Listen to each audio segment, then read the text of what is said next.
Welcome everyone. This is the first rock painting I'm going to be doing. We're going to recreate this one that I created earlier. It's a simple spring flower scene. For anyone that doesn't know much about rock painting, we tend to, well, in the UK we paint them and then hide them for strangers to find. It's seen as a gift. Just generally to make people smile. If you want to just do them though to keep, that's also okay. So this one is done more in the impressionist style. As I said to you before, we are going to be doing different styles. This is my natural style of painting, so I wanted to do the first piece I did with you in more of my natural style. So we're going to start using a pen for the sky, which I'm actually going to use this blue instead. It's a Posca sky blue, and we're just going to go to about third down. So if you mark you're about a third way point, and we're not going to worry too much about getting it all over because we're going to wash over the top of this. It's just a good way of making a nice easy cloudy sky, because our background on this is going to be the backdrop to these flowers. Now as you see our flowers here, they're not all mixed up as you'd find in nature. It's because it's a good way to practice painting flowers, and once you've got them down, mix them up, mix and match, get some different flowers that you see more in your natural area, because obviously these are ones that I see blooming around the UK, and play around with it, play around with different colours. These tulips obviously come in pretty much any colour going, and the more colours you've got, the more vibrant you can make the piece. So one fun thing about doing spring art is you can just play around with the colour. Now you see I've left patches as for the white, and this white is probably about the cheapest you're going to ever find markers, which is why it needs a bit of bumping, but it does the job absolutely fine. These are acrylic paint pens, not markers, and they are brilliant if you're learning to use paint, and they're brilliant for kids as well. My son uses these when he's painting.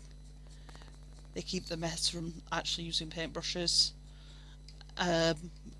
I use these if I'm doing a bit of quick art, just for a bit of fun, and yeah, I'm good at making mess. My husband will attest to that. He's sat in the corner probably nodding along, but I make mess because my hands jitter. Yeah, you probably made the noise in the corner. I make mess just because I make mess as well. I'm innately not the most tidy of people. So these are good for just keeping the mess levels down a little bit. So now we've got the sky filled in like that. Get a bit of water, and we're just going to brush straight across, and it's going to make it look a little bit more natural. And as you see, we've got our clouds washing across the sky, and we've got a nice summer day with some clouds in it, which looks really nice. And it'll turn out different every time you do this, which is kind of the beauty of it, because the sky never looks the same every day. And you can touch up little bits that you'll have on your brush before you rinse it off. If you want to add a bit more blue up there, that's fine. And then obviously rinse your brush off before you do anything else. And then we're going to go to our greens. So we've got our grass area here. You can see I've got a few different greens in there, and we're going to lighten up the top bit a bit more first. So we're going to get a bit of yellow and green mix to go up near the top where the sun's hitting, make it look like it's a bit of a hilly region,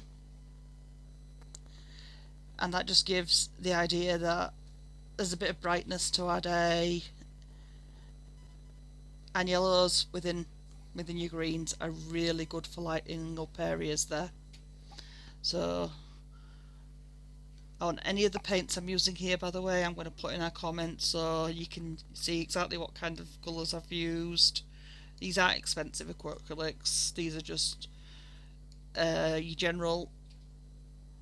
They're not the cheapest, but they're not pricey by any means. So as I said, I'll link them all in the comments so you can find exactly what I've used and go find the same ones yourself. So yeah, we're mixing a bit of yellow in and we're just layering it up to make our effect of our grasslands here. And then at the bottom we're going to make it a little bit darker, so I've got a darker green here. We're going to mix that in, and as we're doing that you can see we've got different shades coming through, which makes it look a little bit more natural. But with it being more of an impressionist vibe, we're not worrying as much about making it look like it's got the individual blades in it, especially with us doing more of a zoom into our colours there. So it's more about showing that there are different colours, grass, and showing the different depth, and this does that. So make sure you're covering across, and if you're looking where I'm holding that bit there, this will get, the paint will fall off it as you paint, so don't worry as much about getting that corner till the end, because it'll just keep coming off. So let's get all the way across with our nice greens. Keep adding little bits in. You'll see I'm using a flathead brush here. It's because it goes nicely when you're sweeping across something like this. It gets you a good coverage, and I'm not trying to do fine detail work here. I'm just trying to go and make sure we've got the different shades, the different colours, and I'm picking them out a bit. So we've got a nice background piece here, and I could go here using this background. You could go in and you could do any pretty much country scene from that. You could add a nice barn, you could go in and put some fences on, start painting some animals in, add some trees, add some forests. You could go anywhere from this point, but today we're going to be going to do a nice spring vibe. So I've got a sun up here in the background. Now when I draw circles, because it's on a rock and they're a little bit more tricky on rocks, and I haven't got a stencil I use. If you've got a small stencil that will stay flat on the rock, but as you can see the surface even with the flattest aren't perfect, I tend to draw an outline with any white pen like that first. There we go. And I will try and make that go as far right as I can, but as you can see this rock curves here, and that just allows me to see exactly where our sun's going to fall, and then with the finest of brushes I can fill it in. As you can see, I've got the sun in white here, and that's kind of giving the impression that it's so bright. The day is quite so sunny that it's so glaringly bright that you don't want to be staring at it. We're going to give that impression even more now by doing a bit of dry brushing. Now, if you paint regularly, you will have a brush that you like to do. Mine's actually a very old ratty one that I only use for dry brushing. And I tend, when you're doing that, you want to pretty much dot off every bit of paint except the last little bit. So got that white, and we're going to make it have these rays coming down completely hazy as can be. So we're getting the white paint off and dabbing nearly everything off. You can test it on your board. You can see my board gets tested for pretty much everything. And then we're making our rays come down to give a nice hazy look to this summer's day. If you're going to pull it into the green at all, you need to make sure you're cleaning that brush in between, because otherwise you will start pulling up the green back up into it, so you want to start pushing like that, and it'll just make it go down a lot easier. So there we go.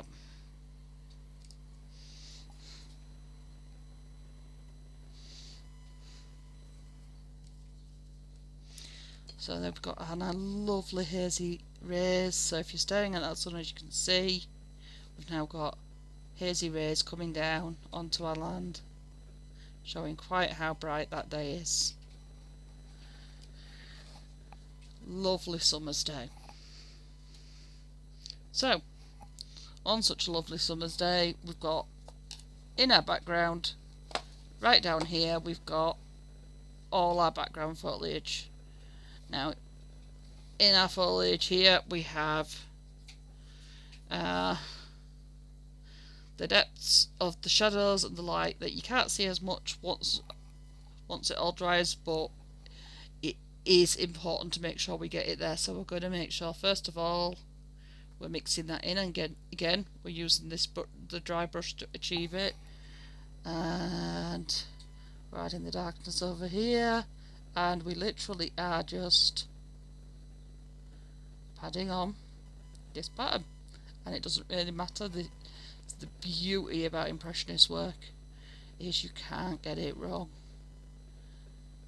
It's about light and dark and shadow and picking it up. You are literally trying to show an impression, that's kind of the point of the comment, of where the light falls. So this is where the shadows would fall, the depths of the shades, and then we're going to use, for our lighter colours, and way back in the time of Monet, these impressions were so far back they were seen as unfinished. They were just shown for, well, they were originally done for the original sketches, they didn't sell, and they were seen as the impressions of the original pieces, hence the name Impressionism. And we've got some yellow now to pick up the light, if you can see what I'm doing here, and then slowly they started really picking up a following. People started to see quite the level of what it took to be able to pick out the light, and it's something I've been fascinated in for a long time, that kind of work, and something my partner really is not fascinated in. He'll tell you he prefers the realism style, and with that you'll always have a style you prefer. You'll prefer one style or another. For me, this style has always caught my eye. So we've picked out a light, we've picked out a dark, and we're going to let that dry a bit before we go any further with the foliage. So we're going to make sure that our brushes are always cleaned as well, because even though my handles get a mess, we always clean the brushes. So you can see I picked out 3 different styles of flowers to show you how to paint. So we've got, I believe they're violets. I'm not any good with flowers. I actually end up killing them more than actually keeping them alive. See, Giggle in the background. He's so good, isn't he? That's because it's actually about the most. I get told I've got a black thumb, but I can paint them well for you, so we'll keep them alive this way. There's a petal there. We're going to draw 3 petals there. As I said, I think they're violets, but they may not be. I'm not a gardener. I just paint what I think looks pretty. And then we're going to pick into the bit of white at the bottom and pull that up there.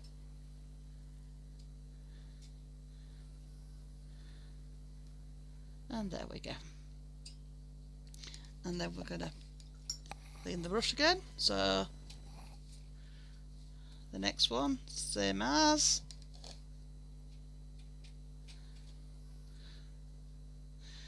And it doesn't matter how many of these we paint.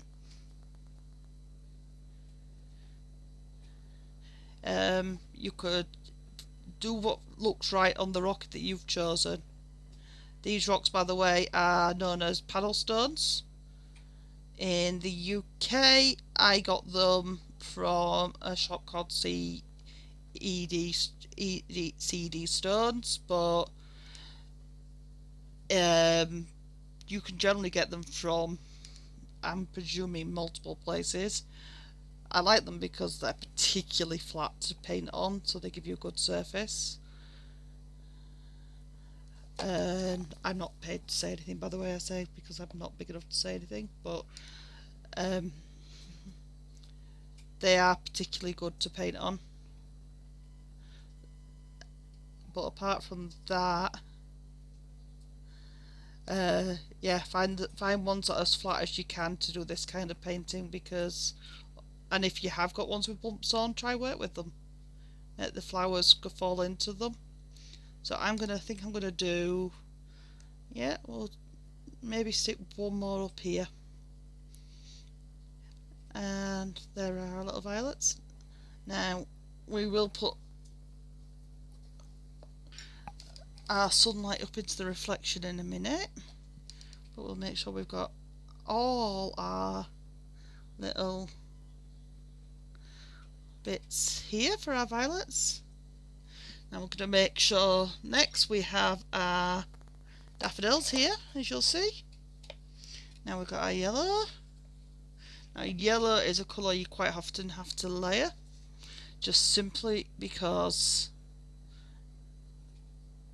as you can see, its opacity is very, especially this particular brand, but once you actually have put a few layers on, it will be show up very beautiful. So, ooh, that's a lot on that particular brush. So I put five leaves on these daffodils, 5 petals leaves, and that they seem to show up really nicely that way. But yeah, again, do what feels right for yours. It may look better. Some of them may look better with an extra petal on. It may look better with a bit of extra space, and make sure that you let the yellow dry in between, by the way, putting the next one on, otherwise you're just going to be moving paint around and that doesn't get you very far. So we're going to put the first bit on and then we're going to move on to the next flower. Yellow is always going to be a paint you'll find hard to get your first coat on working perfectly. It's just one that the pigments are always a lot weaker, and unless you're paying a fortune for yellow to go on perfectly, then you're going to be doing a couple of coats, and that's just the way it is. But that's one of those things, and it's one of those things I've grown used to doing, because, well, being on disability, you don't have a fortune to pay on paints, so you do so, and you still manage to create beautiful art by just layering and blending. And there we go. So that's our first layer for the daffodils. So we're just going to let that dry while we move over to doing the same for our tulips, which can have the same issue. It can need us to do with red, can sometimes need a couple of layers too to get the full vibrancy out of it. And with red, if you want it to work, you really do want to make sure you got the full vibrancy. As you can see there, we've got the blue peeking through. So we're going to make sure we've got the tulips showing. Now we're going to make sure we've got the peaks of the tulips there. But that red, the blue is overpowering the red there, so we've got more of a purple shade showing through, which we don't want. We want the tulips, the brightness of that red, to be the overpowering. So, and yeah, again, the green's overpowering the colour underneath, which happens a lot with our reds. So we're going to do our first layer, put it on, and let it dry a little bit. And while things dry, just move on to the next bit. That's absolutely fine to do. So, there we go. And as I said, there's no hard and fast rule about how many of any of these flowers you're going to be doing. This is all up to you. Each of these pieces are individual, and once you've got painting the flowers down, mix and match them. Make a wildflower garden. They don't all have to go to one angle, and have a bit of fun with it. As I said, use the backdrop as well. Use the backdrop to create your own scenes. Now, while they're drying a little bit, I'm going to start doing a bit of our light work. So for the violets here, you'll see one of the things that we do with I lost my word, impressionism, is we work with light and dark a lot. Now the sun here, my sun's there, and to work with light and dark we make sure we identify our light source. So for my violets, it'll be coming down at that angle. So I am going to lighten this side of the violets, and the leaves there, and I've made a slightly lighter purple, because obviously it's a lot better than using deep blacks all the time, or you don't want to use blacks for everything you do. You can use blacks to deepen colours. Now you see, I would use a black to deepen a purple. I would use a black to see that. I would use a black to deepen, but I wouldn't use a black as a sole colour for shadows, because we don't have, and that's way too much black. I wouldn't use it as a sole colour because we don't have natural lines. So I'm going to deepen that enough to, there we go, and a deeper purple there. And deeper lines, what we're going to do is on the opposite side we're going to have some deeper lines, but we're going to very finely put in, just to show where our shadows would fall.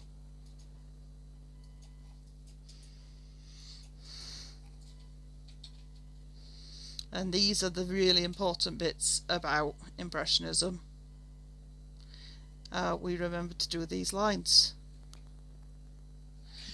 and they make it really pop. And as you can see, that's starting to build now. And then we go back to our yellow, and we start building our layer up. And yellow, this yellow can need one or two dependent. So let's have a look. Oh, it should only need a couple this time. I'm only going to do a couple, otherwise the video could take forever. But pretty much keep going until you've got a solid base colour. And we build our petals like this. So here we go. Here's our 5 little petals. As you can see, the second time going on, the colour is now looking a lot more vibrant, and this time we've got a lot more of a rich yellow that's looking a lot closer to our bright daffodils. Now, one thing I will always encourage you to do with colours is mix. Don't just sit and go, this colour is come from my packet and it looks perfect. It won't do. One of the best tools I found when learning was using a colour wheel. I'm a self-taught artist, and well, I found ways of mixing paints that I would have never dreamt of by using it. Don't be ashamed of using tools like that. Don't be frightened of using them.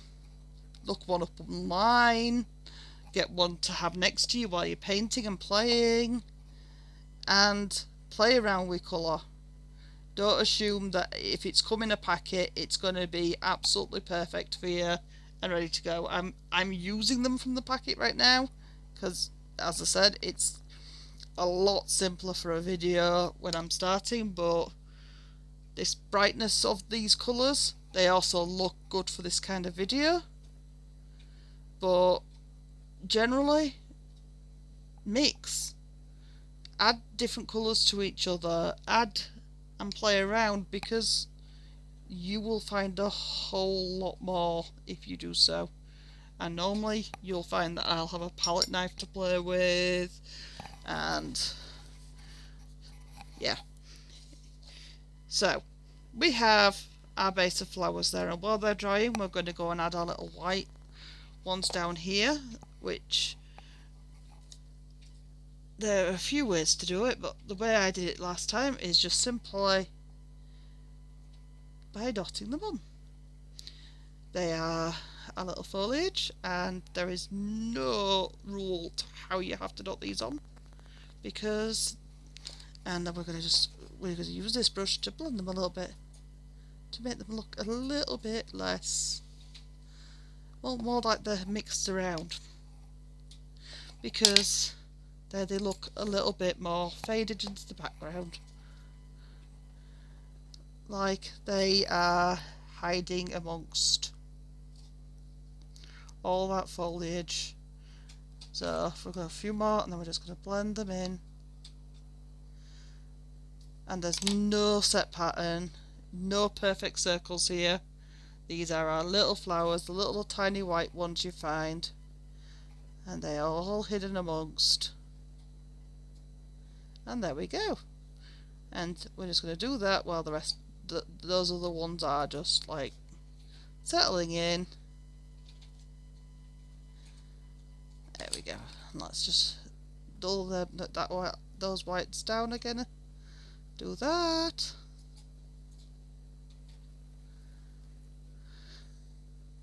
There we go. So,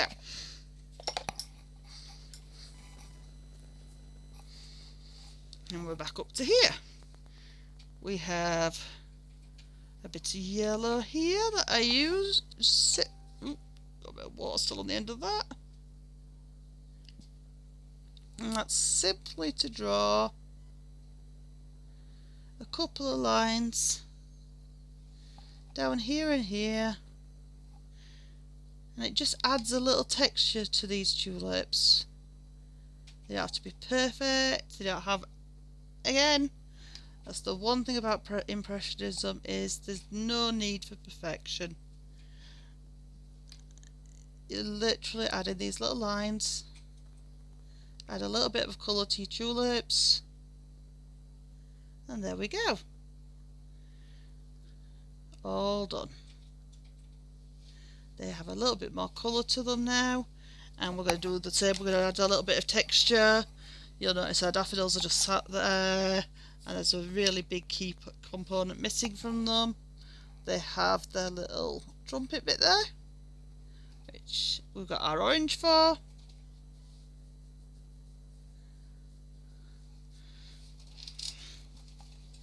There we go.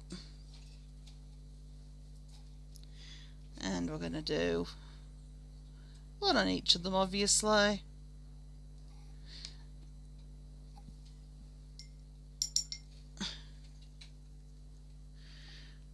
And there's our little daffodils. So, now we've got our little daffodils there. Same as last time, we have to make sure we've highlighted our light and dark. So again, sun's there, it's going to fall down. As our light falling, it's going to fall. And remember, it's not always going to be falling because of how this one's angled. So I've got my slightly lighter yellow. It's falling on the petals in different angles in different places, so that needs taking into account. I'm going to move it up here so it's a little easier to use. But yeah.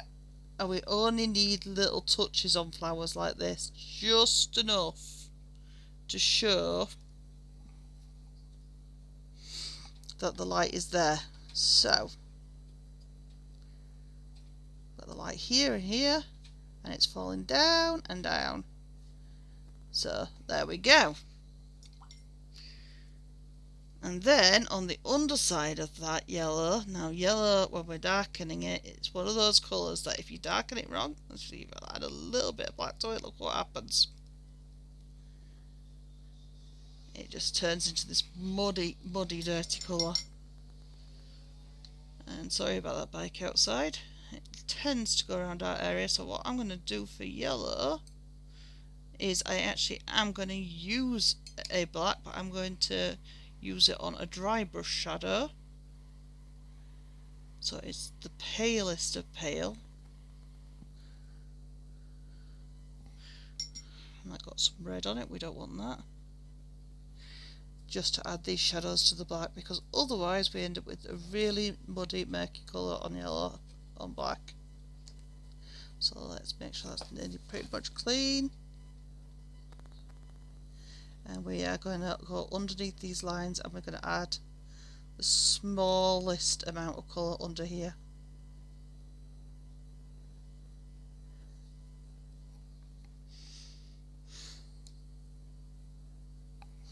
And again, smallest bits of shadow.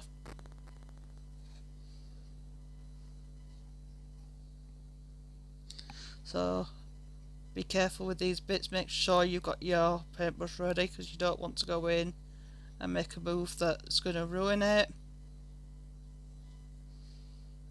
As I said, yellow's a touchy colour as it is.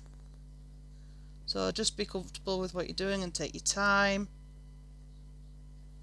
Be ready, and at the end of it you can go back in and you can take a little bit of yellow and just blend over the top as well there, and it just makes the shadows look a little bit cleaner. And that's our yellows. Now we are going to also do another little trick. I had a pen ready and I'm going to put it somewhere inside our trumpets. We're going to add, there you go, there's our bike again. Lovely. If you can hear that, as I said, I do apologise. To our trumpets there. Just because that shadow is a lot deeper and it's a lot easier just to do it with a Unipin fine liner. That was 0.8 I used, but you can use a finer one if you wish to do so. It's personal choice, and I've just used that to blend it down a little bit. So our reds. Now reds do deepen quite nicely with a little bit of black. You can make that kind of shade. Now I'm going to add a little bit more red to that. There we go. So again, we've got our shadows on our undertones. We can see exactly where the sun's going to hit at the top. So we want to make sure that underneath here just gets the shadows adding.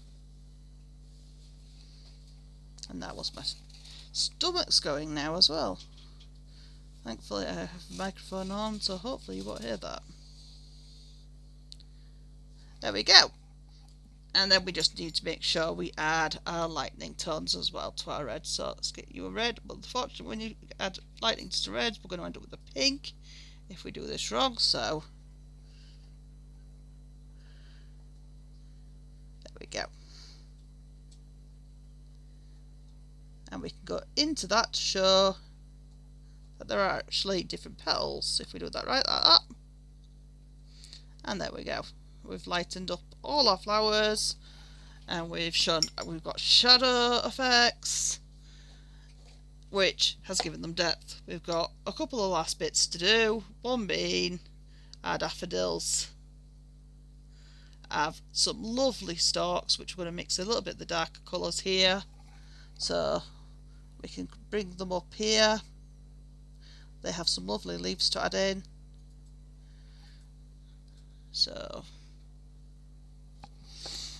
my darker green needs a little bit more adding in, so we're gonna there's some colour in there still. It's just dried up at the top of the box. There we go. Mix them two a little bit. And dry my hands off a little bit too, because I paint all over them now. There we go. And we're going to make some of the nice big leaves that daffodils are quite so infamous for having. And we can add some darker and lighter tones to that. That will just give the automatic shadowing effect to them, without having to worry too much about doing them themselves. If we just make sure we've got a couple of lighter on the upsides and the darker on the undersides to them, it'll automatically come with those effects. Right, so we've got some nice leaves on our daffodils, and you can see I've made most of them stop right before our foliage, and there's a reason for that. And then finally, if I can find where my green pen was, which I had one ready, yeah, somewhere, there it is, we're going to do our stalks. So first of all, just draw your stalks coming from your flowers very lightly on in a haphazard kind of fashion, going to where your foliage is. Now obviously you're going to see some in this foliage, but you don't want to draw all of it going straight through. You just want to draw hints of it, which is why I said leave your leaves too, word got lost. So we're going to draw our stalks like this, and we're going to give hints of the fact that they're going to go through our foliage by just drawing the odd mark in our foliage, and it gives the hint that it's going through, or the impression again, as I said earlier. And there we go, we've got our flowers in springtime. And then we're going to give it our signature.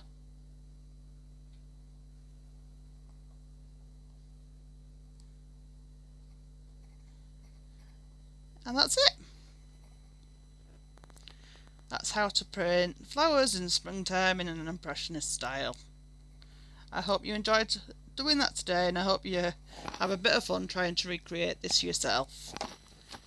I'm Artsy Smarty Mum. Goodbye for today, and stay safe and well, guys.